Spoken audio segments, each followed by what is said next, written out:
I'm automatically attracted to beautiful. I just start kissing them. It's like a magnet. I don't even wait. And when you're a star, they let you do it. You can do anything. Whatever you want. Grab them by the... If Ivanka weren't my daughter, perhaps I'd be dating her. You know? Stop it! Oh, it's so weird! Stop!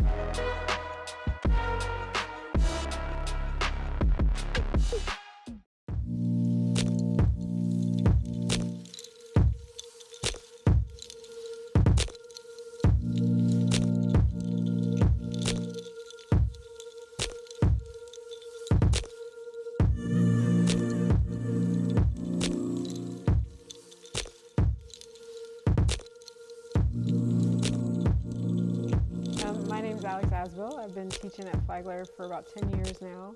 I teach English and Women's Studies. I talk to my son as much as I talk to my daughter about the contributions of women and how we need to be changing this. And I've tried to make him and her both critical observers of the world so that they're saying things like, my son said to me the other day, "Hey Mom, why are there girls cheering for boys sports but not boys cheering for girls sports?"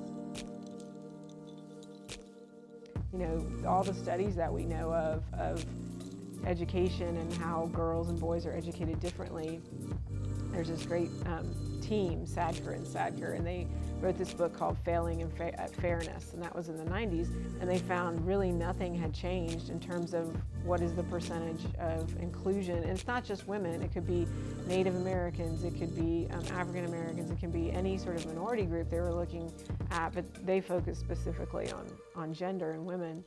For example, boys getting called on far more in a classroom than girls, and boys their voices being heard more and them being given more constructive criticism. How do you improve? How do you get better as a student? Girls tend to be praised for, like, look how neat your work is, especially at the elementary level.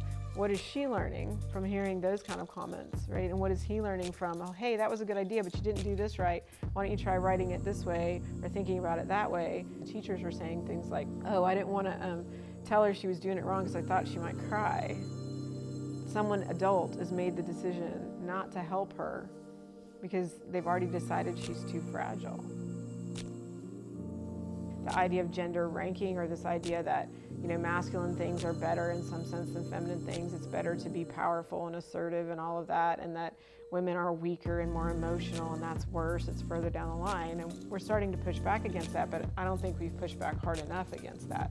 We're still uncomfortable in some ways with the idea of someone who is feminine being in a position of power, because, you know, everything from the very offensive idea of, oh, she's going to be too emotional to go to war or not be able to handle it, you know, to the concept of she may be not smart enough even. I mean, there's all of these sort of social constructs that I think are behind the idea of why women are not in positions of leadership in the numbers that we would like to see that happening.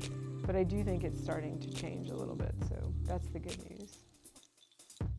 You know, I think especially the younger generation, that was who we were seeing a shift with here. They don't have husbands that they have to vote with, and I think that traditionally speaking, that has been some of the problem with women in the voting pool.